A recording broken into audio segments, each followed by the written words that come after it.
Currently, I've just turned 39 years old. Back when I was 18, I met my ex, Marisol. During that period, I was involved with the Latin Kings gang. I had been a member since I was 13 and constantly found myself in and out of trouble. Marisol, on the other hand, was a devout churchgoer. My grandmother would drag me to Sunday Mass, and when I first laid eyes on her, it felt like love at first sight. I asked my cousin, who happened to be friends with her, to introduce us. But he declined. He didn't want me to get involved with her, fearing that I might corrupt her. Have you ever met someone who inspired you to become a better person just to be with them? She was that person. Upon discovering that she attended church almost every day, I started hanging around the church steps and struck up conversations with her. I would escort her to and from church. She made me feel like I had value. Eventually, we started dating and it felt wonderful. For a year and a half, I distanced myself from the gang life, earned my GED, became a regular church attendee, and contemplated the future. But then, I got unwittingly pulled back in. While at a store, I encountered someone I had a history of conflicts with. They were trash-talking, and I tried my best to ignore it, I swear. I let them talk and walked away, but they ended up stabbing me in the shoulder and I lost control. I beat them up. I got arrested and suddenly, it was as though all my efforts to improve my life had gone to waste. Marisol was furious with me. My grandmother kept bringing up my past mistakes, and my cousin insisted he knew I wouldn't change. Fortunately, my public defender recognized my sincere efforts to turn my life around and, by the grace of God, managed to get me released after a month in lockup. Despite being angry with me, Marisol visited me almost daily. A month after my release, I learned that I was going to be a father, and I didn't want my child to have a dad who was either dead or in jail. We decided to elope, and I enrolled in a trade school to become a mechanic. I worked tirelessly for the sake of my future family. When Luna was born, it was one of the most challenging days of my life. Marisol went into shock, leading to a double hysterectomy. She remained in the hospital for months, and Luna became my world. I was determined to give her the best life possible and offer her the world. When Marisol was finally released, I promised her that our daughter would have a far better life than ours, and for many years, I kept that promise. I managed to save enough money to move us to the suburbs and become homeowners. Can you believe I even became a Girl Scout leader? I ensured that Luna attended a private school, taught her self-defense, and made every effort to be the perfect husband. I never knew my parents and lacked a positive male role model in my life, so my only reference for what a healthy relationship looked like was from TV dads. I emulated their behavior and the marriages I saw on television. Over the years, I established my own garage, my cousin became a pastor, my grandmother remained a pain, and my relationship with my wife grew stronger. I made sure to maintain the physical shape I had developed in prison, but Luna started to hate me when she turned 13. She resisted my hugs, rolled her eyes when I expressed my love, and ignored me when I asked about her school day. It was painful, and Marisol noticed it. She explained that Luna was going through typical teenage behavior and advised me to be patient. She assured me that Luna would come around. This continued for 2 years. So, when it was time for her quinceañera, I went all out. I fulfilled her every wish, but she remained disrespectful. I felt like my old self was about to surface to put her in her place, but instead, I turned to my cousin. I shared my frustration and doubts about being a good father, and he advised me to give her space. He also said a prayer for me. I wanted a slideshow for the father-daughter dance, so I gathered many old pictures of us together. However, I realized that we didn't have any recent pictures because she didn't want to take any. The last time we were photographed together was on her 13th birthday, and those pictures were on her broken tablet. I took the tablet to a repair shop, no matter the cost, as I needed it fixed. After a day and $300, the technician managed to repair it. I knew her passcode, but had never invaded her privacy. I only wanted those pictures. When I opened the tablet's gallery, there they were. Pictures of my little girl, smiling and happy to be with me. I felt elated. Then, the instant messages between my daughter and my wife appeared. It was a lengthy conversation where Luna expressed her reluctance to dance with me. While it hurt, my wife assured her it was just teenage behavior. However, Luna's words in the chat cut me deeply. She asked why she had to do the father-daughter dance with me when I wasn't her father. My heart seemed to stop. I felt dizzy, my mouth went dry, and I needed to sit down. My wife replied that I had raised Luna, loved her, and that made me her father. Luna, however, insisted that my cousin was her father and couldn't wait until she turned 18 to tell me the truth and go live with her real dad. She expressed her hatred for me and thanked God that I wasn't her father. Marisol responded angrily, regretting that my cousin had revealed the truth to Luna 2 years ago. As they argued, my anger grew. My wife had lied to me for 15 years. My cousin, the same person I had confided in about Luna and my fears of being a bad father, had deceived me by allowing me to raise his child. I felt a mixture of anger, sadness, and grief. I wanted to scream, cry, and disappear all at the same time, if that makes any sense. I found myself in a dark place, and to prevent myself from doing anything foolish, I told Marisol that I needed to focus on work so I could pay for Luna's quinceañera. Instead, I drove to Manhattan and met my old public defender, who was no longer a low-level attorney. He now had an upscale firm in Midtown East. I was surprised that he remembered me, but I had been his first case as a public defender. I confided everything to him, gave him the tablet, and when he turned it on, the messages kept pouring in. This time, Luna was communicating with my cousin, her biological father, who encouraged her to give me a chance.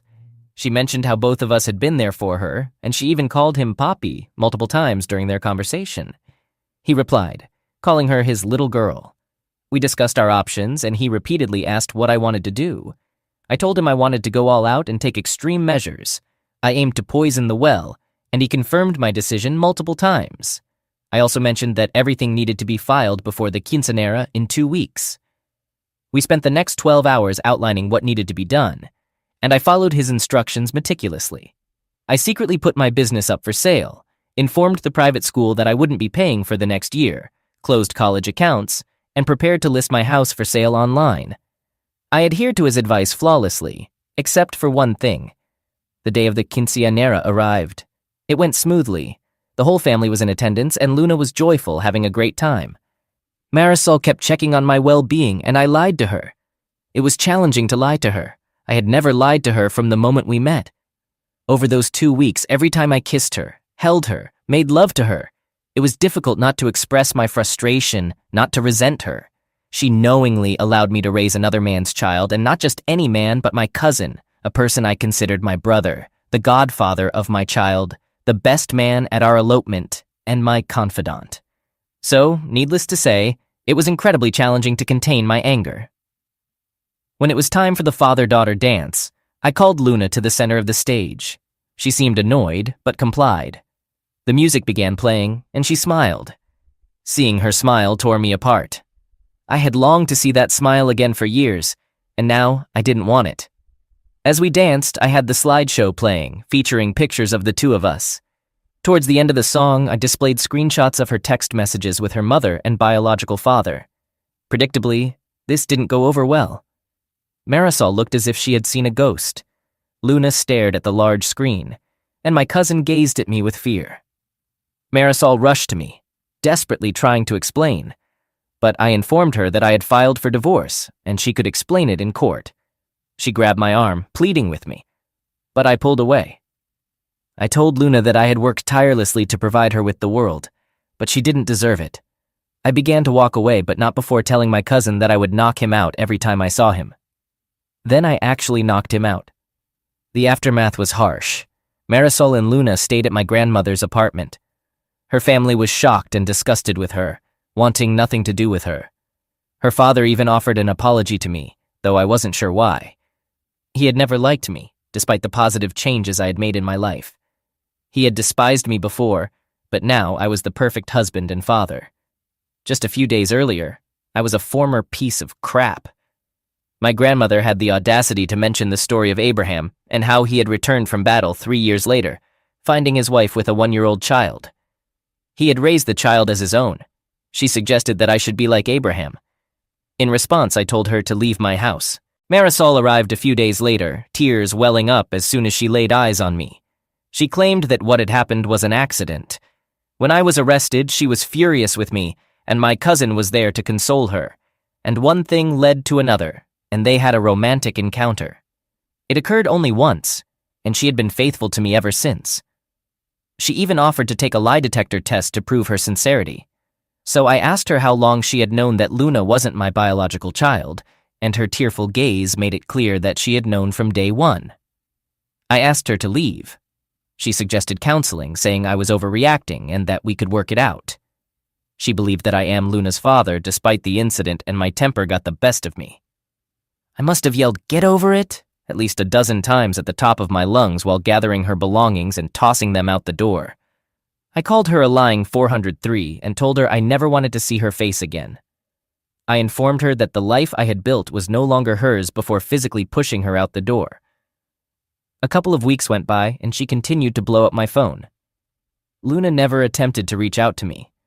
Marisol was shocked when she found out I had sold my business. She was even more surprised when she discovered I was hosting an open house. She stormed in, screaming at the viewers to leave her house and begging me to seek help. She claimed I was ruining our marriage and had no right to sell our home, where we had raised our child. I told her that this house was filled with deception, a place where I had raised another man's child. When I sold it, I would give her half and ordered her to leave before I called the police. It was a bluff. All she needed to do was play the victim, and I would have been arrested. But she complied.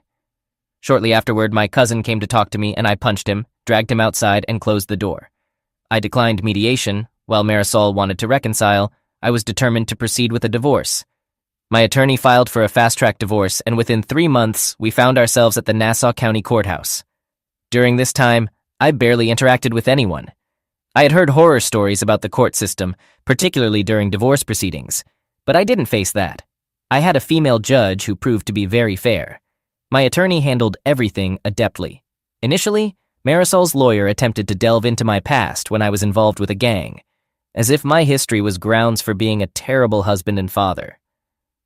However, my attorney promptly shut down that line of questioning, and the judge reprimanded Marisol's attorney for trying to shame someone who had turned their life around. My attorney presented all the evidence and proposed a lump sum alimony payment, contingent on the pending sales of the house and the business. Initially, Marisol kept asking me to reconsider, but I ignored her. When she finally realized that I wouldn't change my stance, she reluctantly agreed.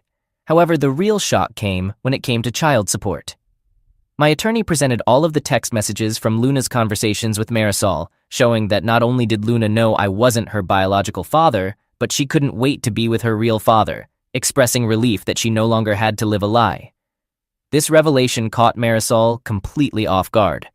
Then my attorney filed a motion to have my name removed from Luna's birth certificate, eliminate my last name association, and relieve me of any child support responsibilities, since all parties agreed that my cousin was her biological father. Marisol was taken aback by this turn of events. She yelled at me, pleading with me not to do this to Luna, emphasizing that I was her father because I had raised her. As pitiful as it may sound right now, if Luna hadn't acted that way toward me, if she hadn't made those statements, I might have agreed. There were moments when I wanted to reach out and try to salvage the situation, but then I would glimpse at Luna's ongoing text messages to her friends, her real father and mother, refocusing my determination. To this day, I don't know what hurts the most: being deceived by a woman I thought was the love of my life, or having a child I tried to provide a better life for, to give her the world, cast me aside like trash. The judge remained silent for a long while, carefully reading through page after page of the text messages. In the end, she concurred. I was not financially responsible for Luna, and my name could be legally removed.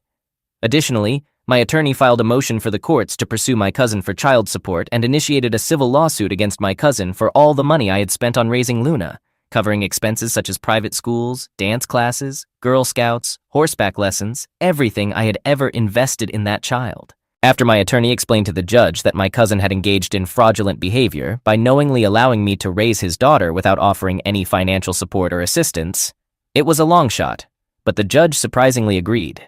I didn't bother glancing at Marisol when the judge delivered her decision.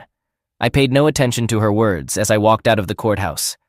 Her cries and explanations didn't affect me anymore. A few weeks later, my ex called me, astonished that I had ceased making payments for Luna's private school and extracurricular activities. I advised her to contact her baby's father before ending the call. Even Luna reached out to me, the first time since this entire ordeal, and she was in tears, expressing her fear about having to attend public school in their old neighborhood. She longed for us to be a family again. I responded by instructing her to turn to her real father, the one she truly wanted. and ask him for guidance. I raised my voice at her and reminded her that she had known the truth for years, and from her own words, she was grateful that a person like me wasn't her father, despite my transformation since the day I learned I was going to be a father. I hung up on her after that. I contemplated ending it all many times, even thought about seeking revenge on my cousin, but I made him compensate me. He had to pay me $500,000, and every cent was rightfully mine as my ex had agreed to the lump sum. I cared little that the money came from the church. I was in emotional pain. Shortly afterward, I left New York and settled in Idaho, as far away from New York as possible. I randomly selected a state and city and just departed. I established a new business, acquired a house, but for 2 years I struggled with trust issues. During that time, I sought therapy and anger management, and I visited rage rooms. It was a challenging period. Eventually, I found myself returning to church, and ironically, that's where I met my fiancée. Jocelyn is an amazing person. She had just turned 30 at the time, and we immediately connected.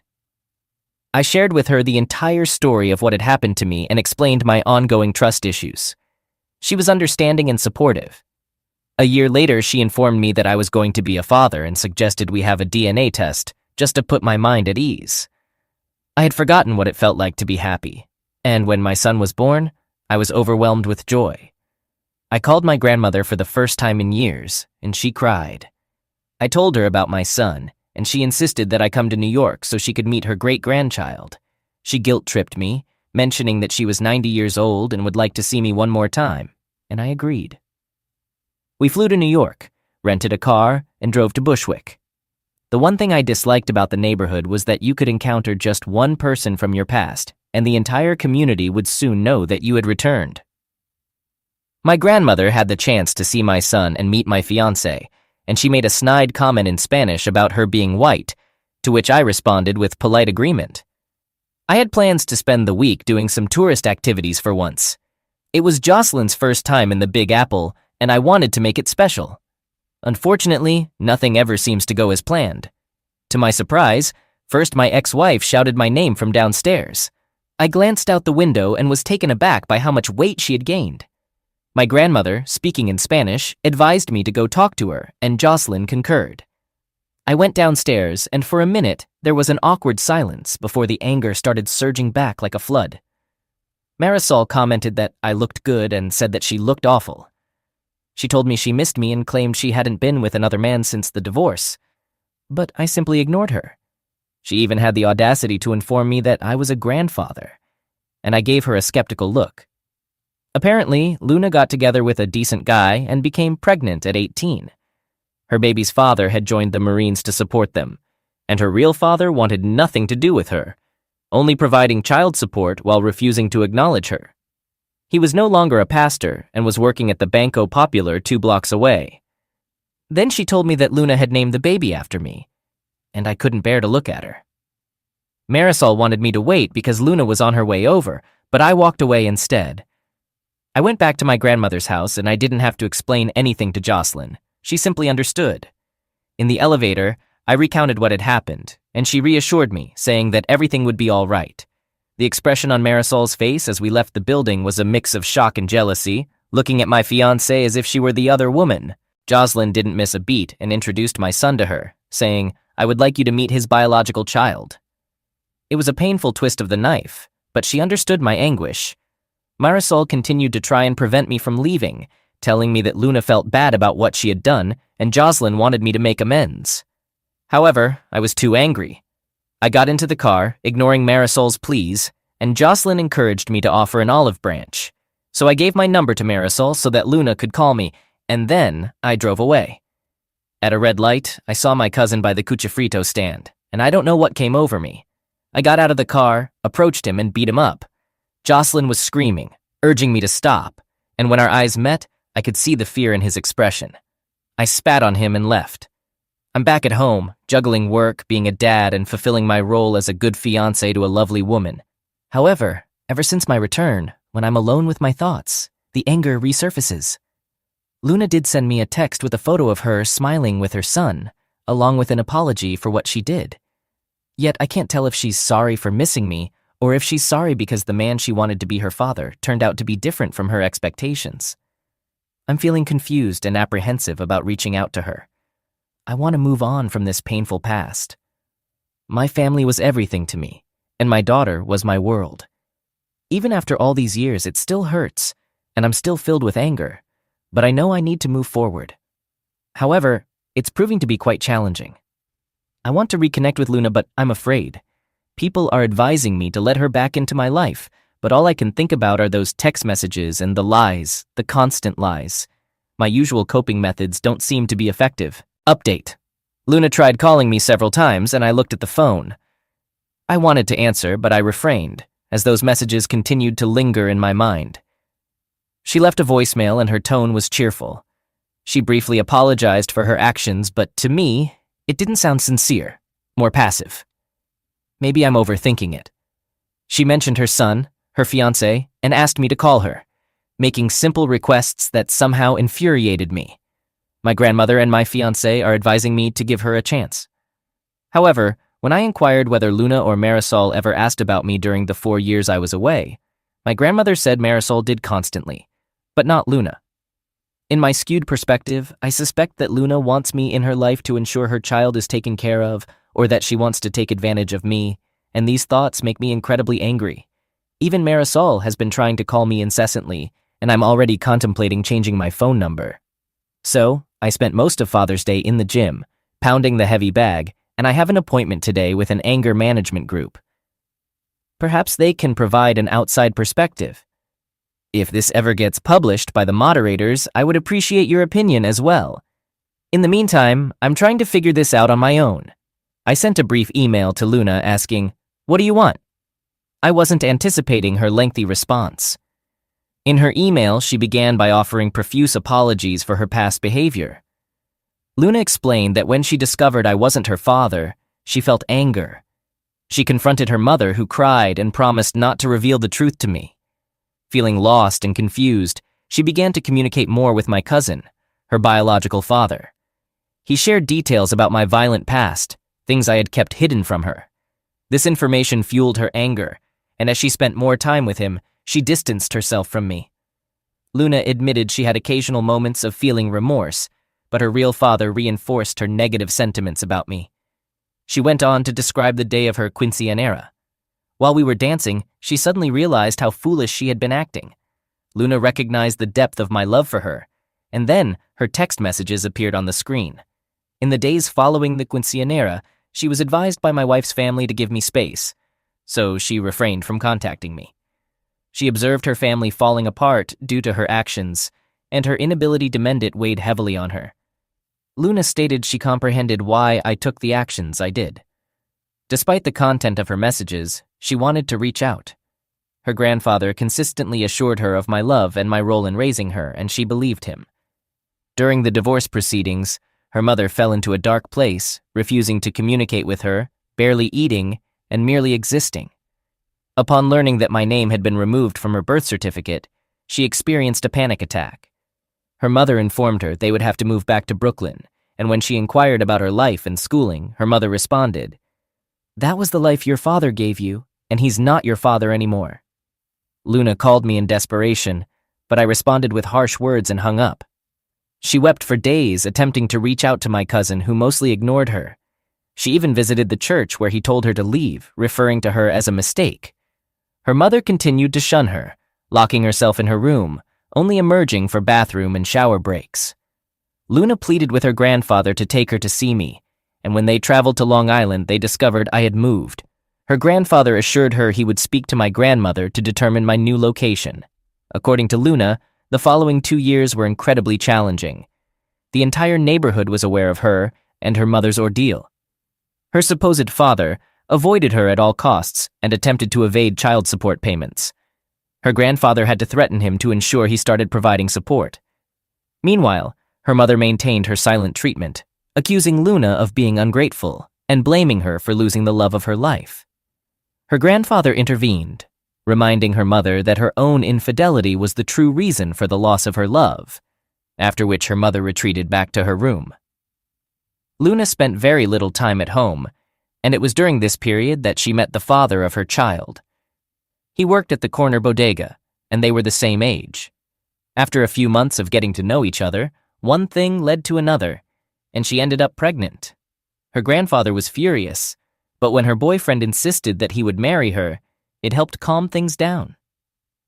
Luna saw her pregnancy as a blessing in disguise. Her mother began talking to her again and even started accompanying her to every checkup. Being a senior in high school while pregnant might have seemed cliché, but she managed to make it work. A month before the baby was due, she graduated and her boyfriend joined the Marines. He wanted to elope before leaving, but she wanted a proper wedding. Her boyfriend had no qualms about naming their son after me. Apparently, his own father was absent from his life, and the fact that he was a junior served as a reminder of a man who didn't want him. When she heard I was in town, she received a speeding ticket while rushing to my grandmother's apartment. She wanted to see me, apologize, introduce me to her son, and just be in my presence. Unfortunately, she was late and tears were shed. Her mother gave her my phone number, and while she wanted to call me immediately, the entire neighborhood was abuzz with the news of me confronting her father, so she decided to wait. Her mother was saddened to see that I had moved on and had a son of my own. Luna was happy to know she had a little brother, but her mother became even more despondent. I felt sorry for Marisol. After reading the email, I called Marisol and asked her if the claims were true, that she refused to talk to Luna for years and blamed her for our divorce. She confirmed it, and at first I yelled at her. However, when I heard her crying, I regained my composure. I told her to move on and find someone else, but she refused. She declared that I was her husband and would always be her husband. It tugged at my heartstrings. I then had my grandmother visit my cousin so I could have a conversation with him. The moment he heard my voice, he began crying and begged me for forgiveness.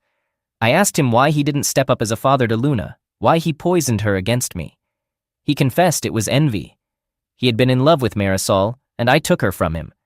When I was arrested, he consoled her, manipulated her, and was barely there for her. She realized what she was doing and pushed him away, but the damage was done. When she learned she was pregnant, they both knew it was his child, although it was meant to be a secret. Marisol interpreted her double hysterectomy as God's punishment for her infidelity and deception. When Luna turned 13, he was intoxicated, overwhelmed by envy for the life I had. He wanted to ruin it, and he did. I told him that when we meet again in hell, I would be his eternal tormentor, and hung up on him. Jocelyn was there for me, assuring me that everything would be all right. Luna and I communicated via email. On the 4th, I had a conversation with her that lasted over an hour, during which she was in tears most of the time. I also spoke with her boyfriend, who asked for my permission to marry her. I found it funny, but honorable. My wedding is scheduled for next month, and Jocelyn wants me to invite Luna. Simultaneously, Luna wants me to give her away at her wedding in November. My future father-in-law had a heart-to-heart with me, expressing that he couldn't fully comprehend my situation but respected the path I had taken. He mentioned that it saved his daughter, gave him a wonderful grandson, and an impressive future son-in-law. I chuckled at that, but he advised me to let go of my anger and start forgiving, without ever forgetting. He's right. So we extended an invitation to Luna for my wedding and even offered to cover her plane ticket. Her boyfriend, or rather fiancé, said he'd work it off at my garage when they arrive, and I find that I'm rather fond of him. As for me giving her away at her wedding, I'm still unsure. I'll decide after the wedding takes place. I want to express my gratitude again for the advice and the supportive DMs. No one was rude or disrespectful, and your assistance has been invaluable. I'll provide an update if anything noteworthy happens, but for now, I need to focus on preparing for my wedding next month. Update. A lot has transpired in a very short time frame. I'd like to thank the many people who offered support in the DMs. Of course, there were some hate messages, but to those individuals, I can only say that what you would have done and what I did are products of different mindsets. Until you experience a similar situation, please refrain from telling me how I should have felt. As the wedding approached, I was already feeling quite tense. Jocelyn was the happiest I had ever seen her, and my in-laws were overwhelmed by the number of guests expected. It seemed like the entire town was attending.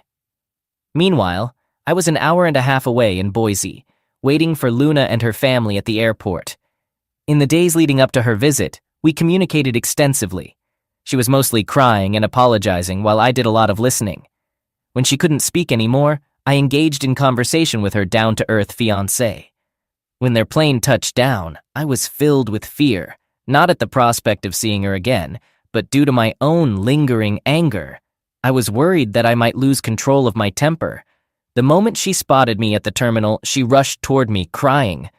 For a brief instant, I saw my 7-year-old daughter in my mind's eye, creating a strange mental image of a child. She ran to me, screaming, "Daddy!" And as soon as she hugged me, she began crying loudly, her wails drawing the attention of many onlookers. She kept repeating "sorry" over and over, pleading for my forgiveness, and I simply held her for over 15 minutes. She refused to let go, as if she feared I would vanish the moment she released me. Eventually, it took her fiancé and me to persuade her to do so. After she composed herself, her fiancé introduced himself properly, and they introduced me to their child. I won't deny it. I cried. My tears were not born of anger, but of emotion as I held this infant. Luna was also a spitting image of her mother when she was 19, which led me to reflect on Marisol. During the car ride home, we discussed her fiancé's boot camp, his plans for a military career, Luna's pursuit of an online accounting degree, and engaged in various catching-up conversations. When we reached my house, Jocelyn and her family had prepared a generous spread for them. Since we've been together, Jocelyn had learned to cook Spanish dishes, but in the week leading up to Luna's visit, she went a bit overboard. I understood that she wanted to make a positive impression. Luna and Jocelyn immediately hit it off. Every few minutes, Luna would approach me for a quick hug, then return to Jocelyn. Meanwhile, I held my son and my grandson. As Jocelyn introduced Luna to her family, I put the babies to bed and stepped onto the porch for some fresh air. Luna's fiancé stood at the edge of the yard, gazing at the roaming bisons. For a moment, I considered giving him the traditional dad talk, but I felt it wasn't my place. Instead, I asked him how he liked the view, and he was in awe. I understood that feeling well. Having spent most of my life in the city, wide open spaces are a marvel to behold. After a minute or two, he turned to me and shared something that has replayed in my mind ever since. "I've been with your daughter for 3 years and not a day goes by when she doesn't mention how much she misses you and regrets what she did." Luna's fiancé, whose name is Roberto, exhibited a maturity well beyond his 19 years, suggesting he had faced a challenging life to mature so quickly. I could relate to that experience. The next day, I had to head to the shop, and Luna eagerly hopped into the car with the baby. Even Roberto reassured her that it was fine and encouraged her to enjoy herself. Luna seemed on the brink of hyperventilating, so I assured her we'd work a half day, and I'd spend the rest of the day with her. This seemed to calm her down, and it slowly dawned on me just how deeply traumatized Luna was. During the drive, I asked Roberto about her condition, and he explained that she suffered from severe abandonment issues, constantly fearing he would leave her, despite his reassurances that he wouldn't. She tended to call him frequently, sometimes being a bit clingy, and initially she was afraid to be herself, dreading the possibility of their breakup. I knew I played a role in this, but he didn't hold me responsible. He told me he completely understood why I did what I did. Now, let me point out that Roberto was a lousy mechanic with no knowledge of cars, so I had him come to the shop to work off the cost of the plane tickets. We closed up shop early, and when we returned, Luna practically rushed towards me, appearing quite distressed. I informed her that I'd be back, and she went to her fiancé. Upon entering my house, Jocelyn told me that Luna needed to be reassured that everything would be okay, and that I wouldn't leave her again. I wasn't sure what to say, but Jocelyn took my hands and emphasized that Luna was hurting and needed her father. Over the next couple of days, I devoted all my time to reconnecting with Luna. I took her to my in-laws' ranch, showing her the bison, elks, and going on a hike. 2 days before the wedding, I apologized to her for leaving, for my behavior, for my actions. She didn't want to hear any of it. Luna insisted there was nothing for me to apologize for, and acknowledged that she was the reason everything fell apart. She believed it was her fault, but I had to stop her. I began to cry and told her that it wasn't her fault. I was the one who was angry and hurting, and despite what had happened, I should be the one apologizing. We both shed tears and embraced each other. Luna seemed to be in slightly better spirits, and on the day of my wedding, she appeared genuinely happy. At the last moment, Jocelyn made her a bridesmaid and Roberto a groomsman. The wedding was beautiful, and during the reception, I asked the DJ to play the song from Luna's quinceañera. I invited her to dance with me, and she cried throughout, clinging to me tightly as we danced. I hadn't felt this content in a long time. I allowed Luna and her fiancé to stay at my house, looking after her little brother while I went to Hawaii for my honeymoon. When we returned, Luna was elated, giving us warm hugs that felt wonderful. Roberto mentioned he was being deployed to Camp Dwyer in Afghanistan and asked if Luna could stay close to us. He intended to rent an apartment near our location, which I agreed to without hesitation. They went back to the city just the day before yesterday. As I mentioned, it's been quite eventful. Luna's wedding is scheduled for November, and Roberto's deployment is set for December. Roberto sent me an amount equivalent to a year's rent for a townhouse community located 3 miles from my home. However, Jocelyn proposed the idea of placing a double-wide mobile home on our property for Luna to stay in, allowing her to save her money to buy a house when Roberto returns. Marisol has been incessantly calling my phone, and judging by her messages, she doesn't seem pleased about Luna's move. Currently, my primary focus is on my family and mending my relationship with my daughter. Update. I waited for Luna to return from her honeymoon so I could share this post with her. Our therapist encouraged full transparency in handling this situation, and I wanted to ensure she had a say in sharing any further information since it concerns her as well. She read the post, but I shielded her from the hateful comments due to how emotional she became while reading it. Nonetheless, she was fine with me posting an update. However, a tragic event occurred with the passing of my grandmother, causing me to put it on hold. So, let's pick up where I left off. Jocelyn and I successfully arranged for a double-wide mobile home on our property and had everything prepared for Luna and Roberto. Many people were curious about why Jocelyn was initially adamant about making amends. Jocelyn wanted to prevent my lingering anger from affecting our family and encouraged me to find peace within myself for our family's well-being. I am truly thankful for that.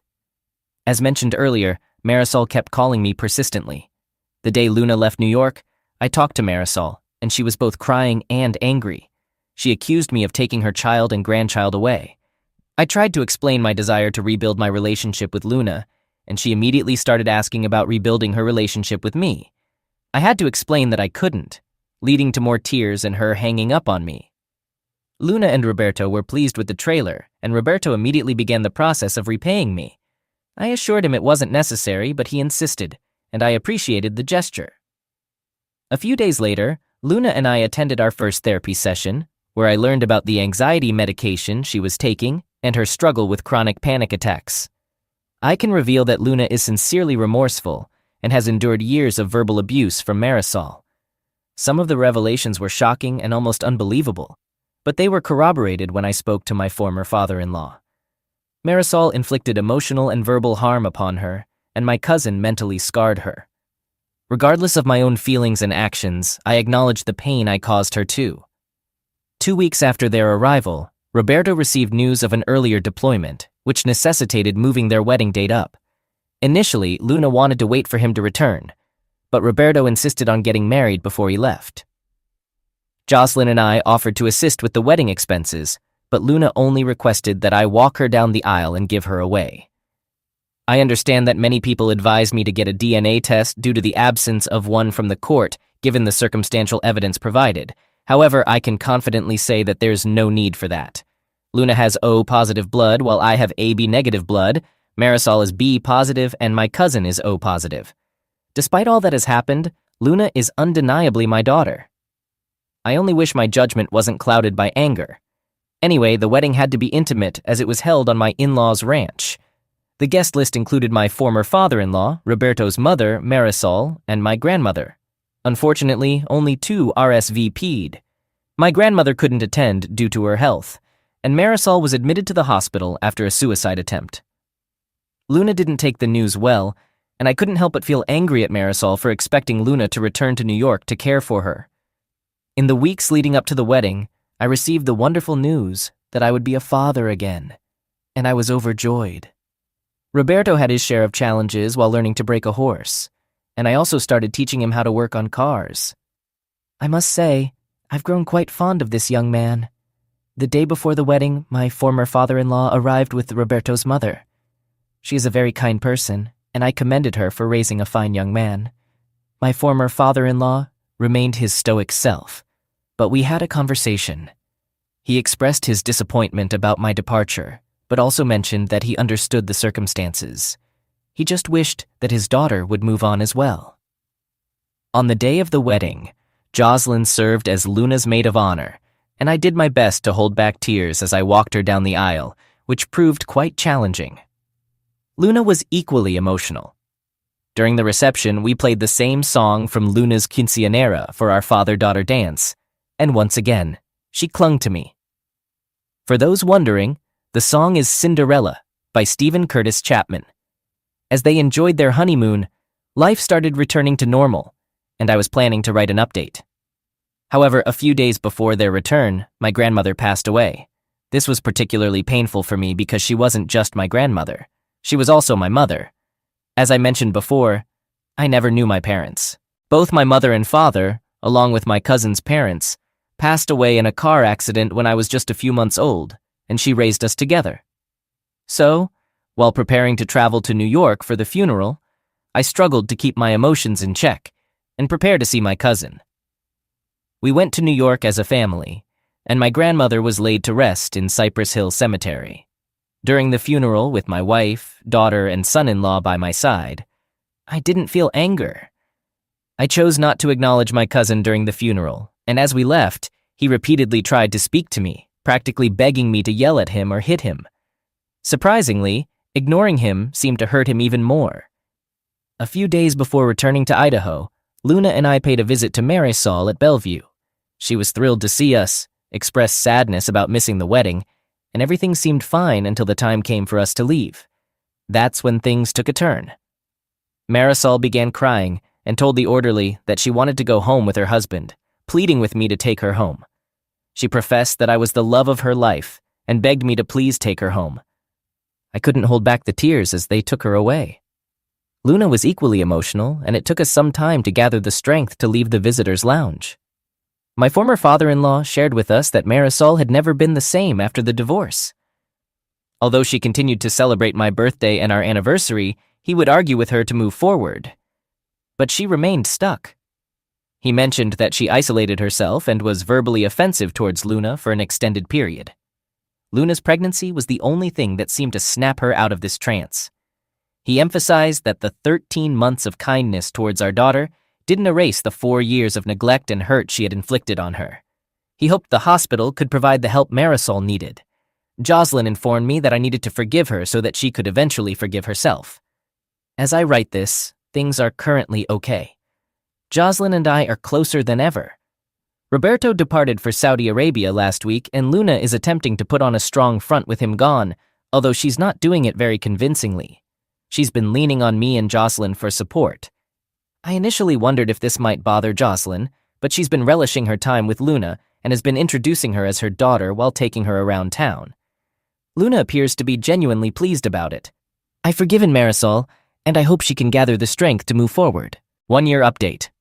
The past year has been quite eventful, marked by both joy and challenges.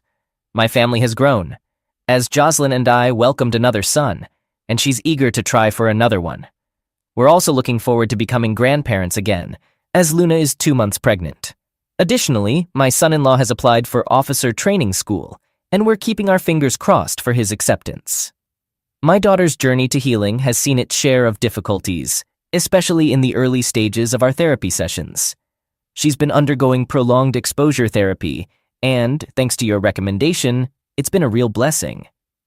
While it initially intensified her panic attacks, this therapy has proven invaluable in her recovery. Through our therapy, we've both taken responsibility for our actions and mistakes, and it's been a crucial step toward mending our relationship. My in-laws have been keeping Luna busy working on the ranch. Her tasks involve feeding horses, distributing hay, and learning about herding bison from my mother-in-law. It's heartwarming to see her light up while riding a horse, and the mother-daughter dynamic between Luna and Jocelyn is simply adorable. I'm grateful to have married such an amazing woman who has shown remarkable strength and resilience. Our journey began when I helped fix her father's tractors, which were damaged by her abusive ex. Over time, we got to know each other, and our connection deepened. In the first week of May, my ex-father-in-law passed away, and I feared Luna might relapse, but she stayed strong, with Roberto's unwavering support. Roberto has had a profound positive impact on Luna's life, and I can never fully repay the debt of gratitude I owe him. We all traveled to New York for his viewing, which was a true celebration of his life, in keeping with his Boricua spirit. The event featured a live salsa band, an open bar, and a buffet with a variety of his favorite Puerto Rican dishes, including pateles, pernil, and sancocho. A banner reading, "Do not mourn me, celebrate me," adorned his casket, which was draped with the Puerto Rican flag. He was dressed in his iconic vanilla ice cream suit, and the atmosphere was joyful throughout. Marisol was also present, although she seemed disconnected, lost in her thoughts. It was as if her mind switched off, only to come back to life when Luna or I sat beside her. She would then discuss preparations for the quinceañera, but eventually she'd return to her distant state. During the second day of the viewing, her therapist shared an observation. It appeared that Marisol's mind was stuck in a moment of her life when she was happiest. The therapist believed that my cousin may have aped Marisol, and her mind had shielded her from the trauma, convincing her it was merely a moment of weakness. That messed me up, and I confided in Jocelyn about what the therapist had revealed. She was taken aback by the revelation and insisted that we should inform Luna, but I was hesitant. Luna had made significant progress in her healing journey, and I didn't want her to regress. Instead, we decided to share this with Roberto first, who initially wanted to confront my cousin, but I managed to talk him down. Then, as a family, we sat down and had a difficult conversation with Luna. It was an emotionally turbulent night. 2 days later, at the burial, we experienced an incident. My cousin, uninvited and inebriated, showed up and caused a scene. I had an intense urge to confront him, but instead, I demanded that he leave. Roberto had to physically restrain me, and my cousin started yelling, claiming he was always superior to me and took credit for my self-improvement, asserting that it was due to him and his daughter. Anger welled up in me, and I nearly lunged at my cousin, but Luna unexpectedly punched him in the mouth and began attacking him. She was furious and screaming and crying. I momentarily hesitated, and Roberto managed to pull her away. As my cousin was getting up, Jocelyn punched him and knocked him unconscious, injuring her index finger in the process. Before returning home, we held a family meeting and unanimously decided to transfer Marisol to a mental health facility near us, as she has no one else to turn to. We're continuing our therapy sessions, and with this new revelation, my daughter is struggling to come to terms with the possibility that she might be a product of rape. Before this revelation, I had been planning to legally adopt her since she was no longer my daughter on paper. But now, I feel like the timing might not be right. Update. Greetings, everyone. It's been some time, and I want to express my gratitude to all of you. My family continues to grow. I now have 2 grandchildren, a boy and a girl, and I have 2 sons and another daughter on the way. For a while, I grappled with guilt and depression after learning about the events from Marisol's hypnotherapy session. According to her account, she initially said no twice before freezing up for over a minute, during which she begged him to stop. My cousin then finished and left her. She told the therapist that she repeated over and over, it was a mistake, convincing herself that it was just that, a mistake. This revelation had a profound impact on me, casting a cloud of depression over my life. I began blaming myself, my cousin, and played endless scenarios in my mind, fixating on what I could have done differently. It weighed heavily on me, and I even started to believe my cousin's words, that I had ruined her. I struggled to recollect every family interaction, searching for signs or hints that something was amiss. I discovered that when my cousin was present, Luna never remained in the same room with him or was alone with him. I had never noticed it before, but now, everything is painfully clear. Hindsight can be incredibly harsh. In the following months, Luna and I attended family therapy sessions with Marisol. Like many of you, the therapist also inquired about what I would have done had Marisol confessed the truth upon my release. Honestly, I would have taken action against my cousin. If she had revealed it years later, I would have confronted him with extreme force. Finally, I was asked how I would have reacted if she had disclosed the truth during Luna's quinceañera. I admitted that initially I might not have believed her, but I would have persisted in seeking the truth through questioning and investigation. Given my emotional state at that time, I would have likely injured my cousin, but I wouldn't have fled town. I believe this would have led to significantly different outcomes. Over time, Marisol became more consolable. She tearfully apologized to both of us. She confessed that since she couldn't give me another child, She channeled her energy into becoming the best wife and partner she could be. When I left, she admitted that whenever she looked at our daughter, all she saw was my cousin. I asked her why she allowed my cousin to continue visiting our home. She explained that in a way, she saw him as my brother. I had always been proud of him, particularly when he became a pastor. I held him in high regard, sought his advice, and in her mind, he represented a regrettable mistake that wouldn't disappear. So, she made every effort to avoid him at all costs. Luna experienced a resurgence of panic attacks, which were more intense, but she is now coping well. I officially adopted her as my daughter last month as a birthday gift. Her overwhelming joy and tears were priceless. I heard that my cousin moved to Puerto Rico after losing his job. The bank had to terminate him due to the numerous disturbances caused by people coming into the bank. We placed a new trailer next to Luna's for Marisol. She was released in mid-March, and initially, things were quite awkward. I used to watch TV shows with similar scenarios, having your ex-wife and current wife in close proximity. On TV, they often portray it as friendly, but that's TV. Jocelyn maintained a very civil demeanor but established clear boundaries for Marisol to follow. However, Marisol expressed her desire not to stay on our property. She preferred to live nearby, desiring to be a mother and grandmother. She hoped for a friendly but distant friendship between us, and I could respect her wishes. Jocelyn and Marisol had a few disagreements, mostly about child-rearing and cooking habits. My in-laws, like me, felt uneasy about the entire situation. It doesn't help that my brother-in-law has developed a crush on Marisol, to the point that Jocelyn smacked him on the back of his head in an attempt to knock some sense into him. Unfortunately, it didn't work. He's 2 years older than me, a widower for 2 years with 3 little girls.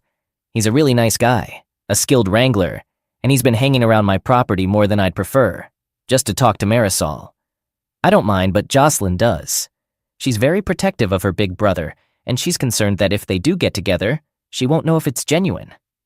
I can understand her perspective. There was an incident on Luna's birthday, shortly after giving her the adoption papers. I danced with Luna, then with Jocelyn, and when Marisol tried to dance with me after dancing with Roberto and Jocelyn's brother, I politely declined. However, this triggered Jocelyn's jealousy, and she became a bit territorial. On Easter, while we were watching the kids hunt for eggs, I overheard Marisol telling Jocelyn that she envied her for being able to give me children. Jocelyn reassured her that Luna is my daughter, despite the circumstances, and she should always remember that. Marisol cried, and it was the first time I saw them getting along. This is where I stand at the moment. Hopefully everything will balance out. Update. Healing requires time, patience, and understanding. It's also immensely helpful to have a support system. My wife is my rock. Watching her with my daughter, the way she's there for her, and lately, the way she's supporting my ex-wife is truly amazing. Taking her to the survivor group meeting every week reminds me of how blessed I am. I had a heartfelt conversation with her, expressing my gratitude for everything she's done. I let her know how fortunate I feel to be with her, and she responded with a warm smile before kissing me. She told me that I saved her too, recounting her past with an abusive ex and how trapped she felt. She felt that being there for me and my family was the least she could do. We sat together, watching TV while holding each other, and that's when I received an instant message from my cousin. I promptly blocked him. A week later, I received a letter from him, which I burned. Another week passed, and my wife informed me that her brother is quite interested in asking her out.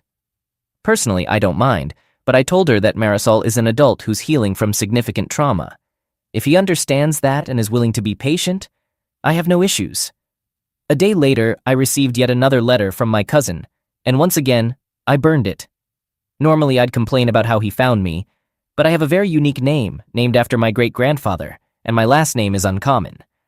So, locating me through a simple Google search wasn't too difficult. In mid-June, we were enjoying a bonfire. I smiled as I saw my daughter and son-in-law slow dancing without music. My wife had her head resting on my chest, and I noticed my brother-in-law and Marisol kissing, which brought a smile to my face. A few days later, my cousin attempted to reach out to Luna on Facebook, resulting in a panic attack for her. Roberto blocked him, and later that day, while we were at the supermarket, my wife's ex returned to town and had the audacity to try talking to her. I could see the fear in her eyes, and I reacted instinctively. It was a single punch, but I made sure it spoke volumes. My wife, my rock, My support was trembling with fear. Seeing her so shaken made me want to confront him, but the sheriff intervened and told him to leave before checking on Jocelyn. In all the years we've been together, I've never seen her so terrified. While the sheriff was speaking to us, I watched her ex walk past the window, wearing a sinister grin. The sheriff noticed and grabbed my arm, instructing me to take Jocelyn home. During the drive, she was silent, and when we arrived home, all she wanted was for me to hold her and never let go. Luna was extremely concerned, and Jocelyn pulled her into the embrace. None of us had ever witnessed her like this, and all I wanted to do was protect her. Later that day, her brother showed up and informed us that he and the sheriff had paid her ex a visit and told him to leave. Unfortunately, that didn't deter him. The man showed up at my shop the next day, threatening to sue me for assault. I simply smiled at him and informed him that in the 10 minutes he spent running his mouth, I came up with half a dozen ways to make him disappear. That silenced him, but for the following week and a half, he continued to test me, to test us. Throughout that time, Jocelyn was persistently fearful, concerned he might do something to her or to me. Her brother, a game warden, warned him to stay away, and he reported this to his supervisor. Whenever I felt compelled to confront him, Jocelyn pleaded with me not to. However, she's my wife, and I needed to protect her. I assured her that I wouldn't approach him. Her father later shared everything about that man, revealing the horrible things he did to her. I expressed my surprise that he hadn't dealt with him sooner, and he replied that he had been seriously contemplating it, but his kneecaps were broken, and he left town. He was grinning broadly at me, and I couldn't help but smile back. On the 29th, we were preparing for the upcoming Western Idaho Fair when I received another letter from my cousin. This time I left it on my desk. Marisol approached me inquiring if it was okay for her to pursue a relationship with Jocelyn's brother, and I told her it was fine, as long as she felt ready. She shrugged, mentioning that she wasn't quite sure what she wanted, but she liked him and had been thinking about him and his kids a lot. I expressed my desire for her to find happiness, and she started to cry, but they were tears of joy, and I was genuinely happy for her. My phone rang, and it was the sheriff informing me that Jocelyn's ex and another man were in the hospital with severe facial injuries. I braced myself for potential accusations, but then he revealed that he had my son-in-law in custody, and there were numerous witnesses supporting Roberto's defense. I didn't want to discuss this over the phone, so I hurried to his office. When I arrived, I saw Luna sitting by the front desk with a nasty bruise on her left cheek. The sheriff explained that, according to witnesses, Jocelyn's ex intentionally bumped into Roberto as he and Luna left the coffee shop. An argument ensued, and Roberto attempted to defuse the situation. Another man appeared and pushed Roberto, prompting Luna to push the man back, and Jocelyn's ex slapped Luna, leading to Roberto injuring the two men and landing them in the hospital. The sheriff wasn't pressing charges, but he had to notify Roberto's commanding officer. After being released, Roberto had to immediately embark on his 13-hour drive to Yuma. Luna was blaming herself for pushing Jocelyn's ex, while Jocelyn was trying to support her but felt responsible for the entire situation. Surprisingly, Marisol was there for both of them. The icing on the cake came the other day when a pregnant woman, 6 months along, came to my shop. She asked for my name and then revealed that she was my cousin's fiancée, which caught me completely off guard. My cousin has leukemia and had been attempting to reach out to me, Luna, and Marisol to seek reconciliation. I told her to leave, but she refused, wanting Luna and me to get tested to see if we're a match for bone marrow donation. She broke into tears, expressing her fear of raising a child without a father. I assured her that it would be in her child's best interest. She slapped me, stating that my cousin had been entirely honest with her, acknowledging all his wrongdoings, but she still wanted him to be part of their child's life, and begged me to get tested. I had a strong feeling I'd turn out to be a match, considering my luck. When I returned to my office, I opened my cousin's letter, expecting to read a plea for mercy and a request for me to save his life. Instead, I received a letter in which he confessed to all of his wrongdoings. He talked about how, while growing up, he looked up to me and loved me. However, when I began rebelling and joined the Latin Kings, he started hating me for the pain I caused our grandmother. Despite my efforts to support him and encourage him to stay in school, he saw me as a hypocrite because I never followed my own advice. Taking Marisol away was the final straw for him. He didn't anticipate me genuinely trying to turn my life around. When I got stabbed and arrested, he saw it as divine intervention and admitted that despite her telling him no, he felt compelled to have her. He wrote in the letter that because of him, the woman he loved was shattered. He believed he ruined his daughter and destroyed the only man who loved him unconditionally. He also mentioned that if his fiancée ever comes to see me, she might tell me he's sick. This is true. He is ill, but he doesn't want me or Luna to get tested. This is the path he has chosen, and he must accept the consequences. He ended the letter by profusely apologizing to all of us. I sought guidance from my pastor soon after, pouring out everything, and he compared my situation to that of Job. It's ironic because, among all the biblical stories, I despised the book of Job.